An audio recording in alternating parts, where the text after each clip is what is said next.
Welcome to On the Prowl, Follow the Plan, episode 32.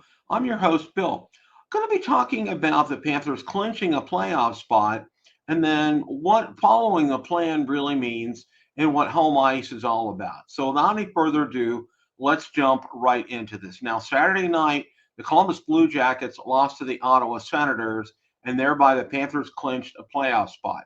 Now, the Panthers have been in the playoffs for 6 straight years, and that is something to be commended. So kudos to them. And one of my comments regarding that was 6 seasons in a row making the playoffs, knowing all this franchise has gone through, this is truly amazing. No taking this for granted. Anxious for them to get key players back and play the Panther hockey we all know and love. Go Cats, go. Time to hunt. You have to say a lot for the organization itself, looking at ownership, and also Bill Zito as general manager and Paul Maurice as head coach. They've made some incredible moves to keep them competitive for the past 6 seasons. It's a grind. 82 games is a long season, and it takes a lot out of the team. And kudos to them for clinching a playoff spot. That is absolutely fantastic.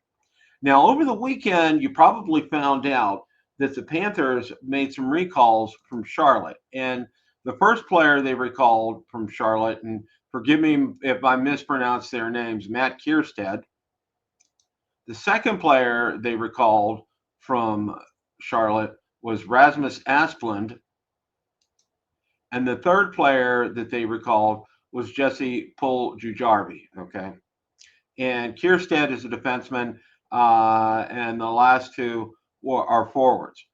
So what does all this mean with them making these recalls here? Now, not playing for the Panthers today, and this was yesterday's game. Matthew Tkachuk, Alexander Barkov, Sam Reinhart, Sam Bennett, Nico Sturm, Aaron Ekblad, Dmitry Kulikov. Now, the other person that was not in the lineup was Forsling yesterday, and he sat out. So three of the healthy players who sat out yesterday were Reinhart, Bennett, and Forsling. Now, what does all of this mean here? We're going to get to that here in a second. We're going to take a look at this week's schedule. Now, with this week's schedule, we have tomorrow we're playing Toronto at home at 7 o'clock, and then Thursday we're playing the Red Wings at 7 o'clock, uh, and then Saturday we play, and I think that's a nationally televised game. We're playing the Sabres at home, and then we play next Monday at home. The final home game is against the Rangers, and then that Tuesday, the 15th, we play the Lightning in Tampa. Now, what I'm projecting as far as lineups are concerned, I think what we're going to see is this. The Checkers' next game is on Saturday, April the 12th.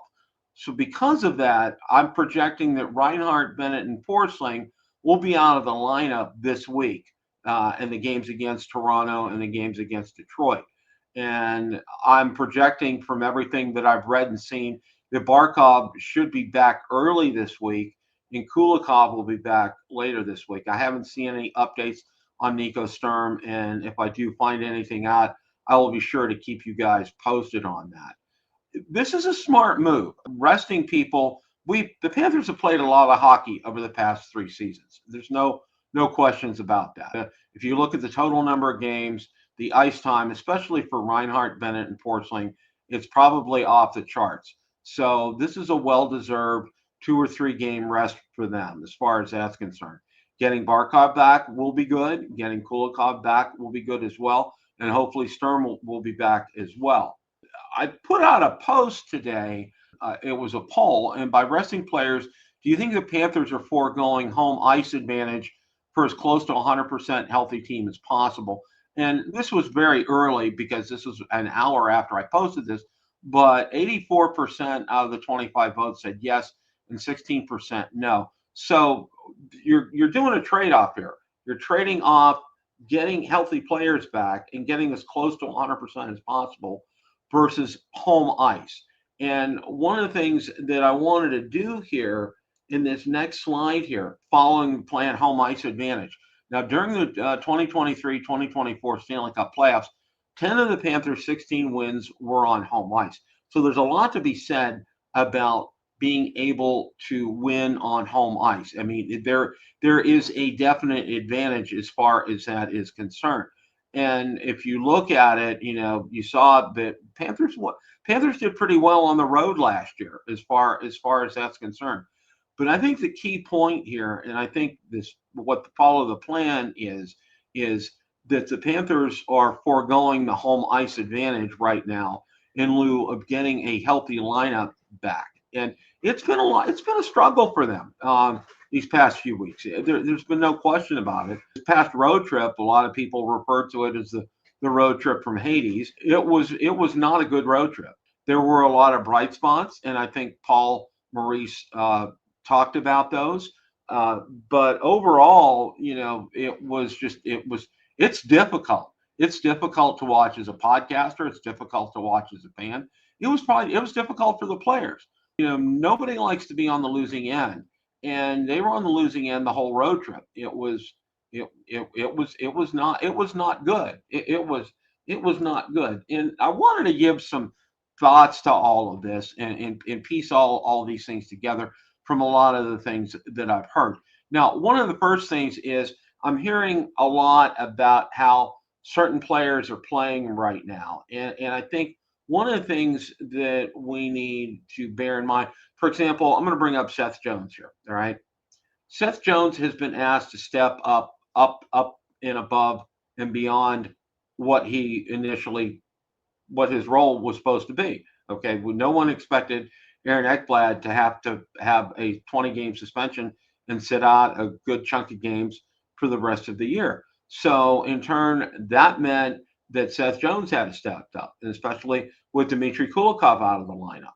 And I've seen some people be critical of him. And bear in mind, he's really had to pick up a lot of minutes. I mean, he can handle those minutes, but bear in mind that he's had to pick that up and he's had to adjust to a new team with new defensive schemes. And I thought, all in all, I think he's doing a fantastic job. So, bear that in mind. Also with Brad Marchand, and I heard Paul Maurice say after one of the games the other night was he's in the same spot that Tarasenko was last year.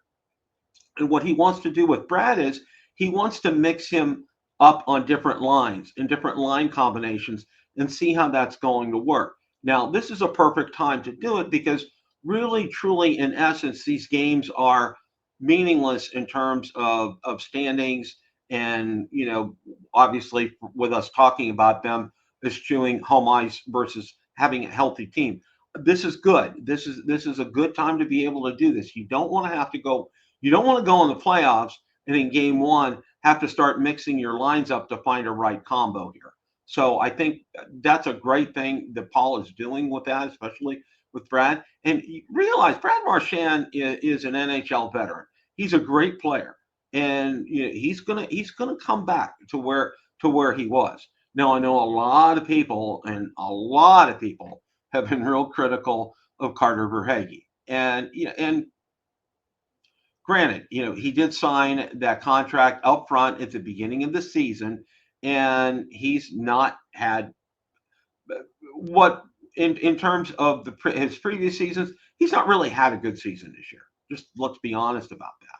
But one of the things that Coach Maurice said recently, and I think we all need to kind of keep this in mind, he said that Carter Verhaeghe steps up in key games. And if you look at his record in the playoffs, and I didn't have a chance to before the podcast today, is he really came through in the clutch during the playoffs last year. So, keep in mind, and one of the things I tell Panthers fans to keep in mind is that the team is built for the playoffs. They're not built for the regular season. And by meaning that, some players really step up and ramp it up in the playoffs.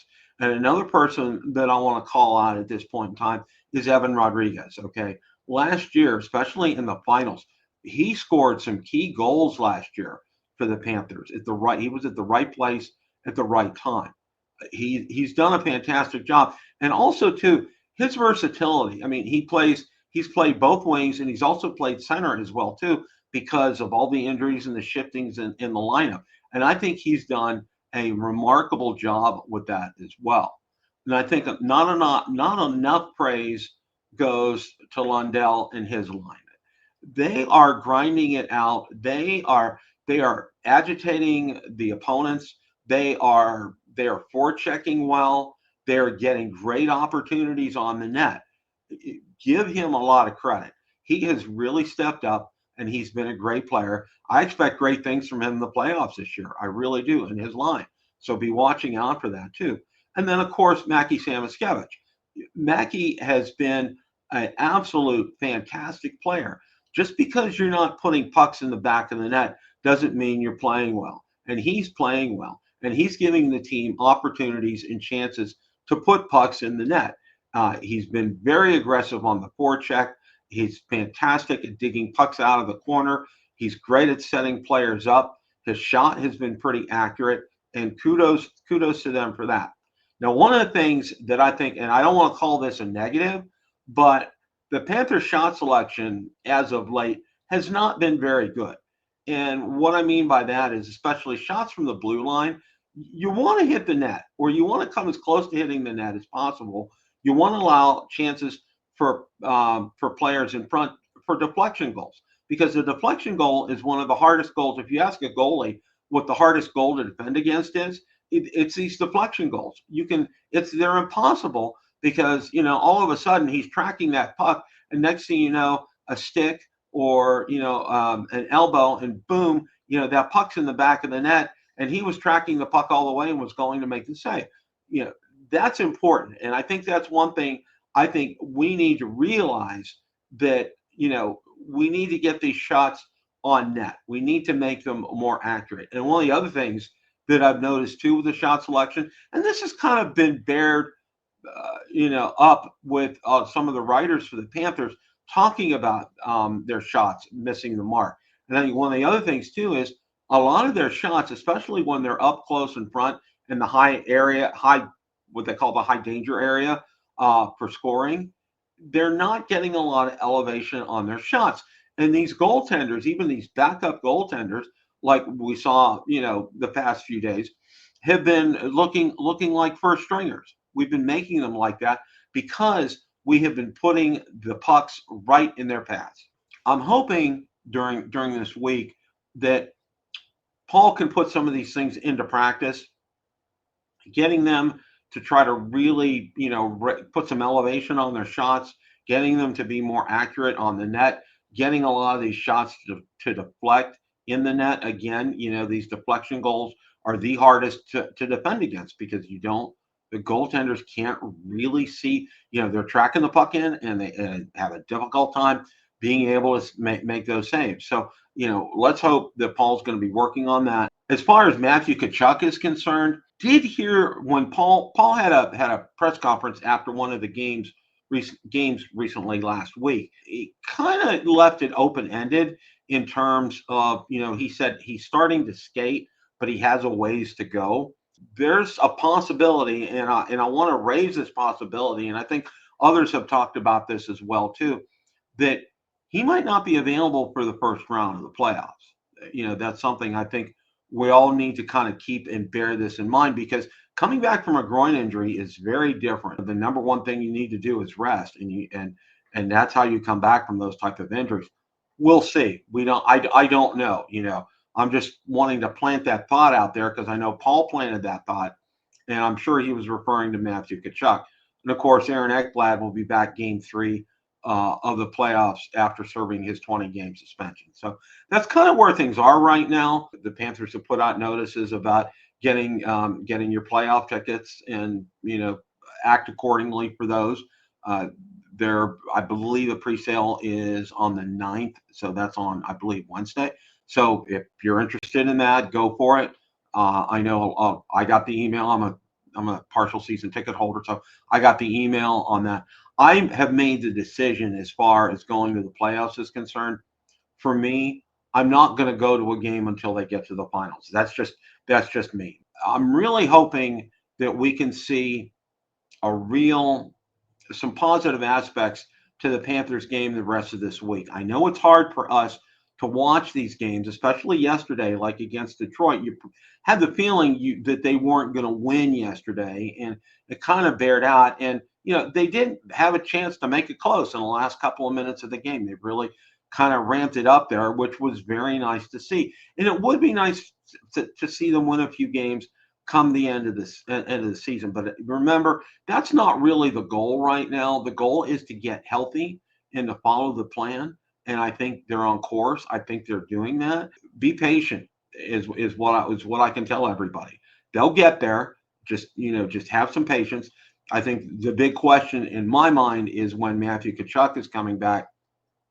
Hopefully at the beginning of the playoffs, which they start on April the 19th. I don't know. There's no schedule has not been made because standings have not been finalized, and until the standings are finalized, there's no playoff schedule that can be set. So we'll find that out. Now, but also bear in mind too, for those of us who love to watch Goldie and Randy, is during the first round of the playoffs, I believe Scripps Sports will be having the games. So that's a good thing for us because TNT and ESPN can't do it all, so they farm out like the first round of the playoffs to the local networks, which is fantastic. So at least for the first round, we get to hear Goldie and Randy, and I can tell you this. After listening to yesterday's game, it reminds me once again why I think we have the best announcers in the business, not only on TV, but Doug Plagens and Bill Lindsay on radio as well too. I think we're very fortunate and very blessed because I've been a fan of several different teams over the years, and I can tell you this: we have some of the best guys in the business here. So stay tuned, guys. Be patient. You will be rewarded. We'll get to the playoffs, and with a healthy Panther squad in the playoffs, the sky's the limit. And as always, guys, remember, it's a great day for Florida Panthers hockey. Time to hunt.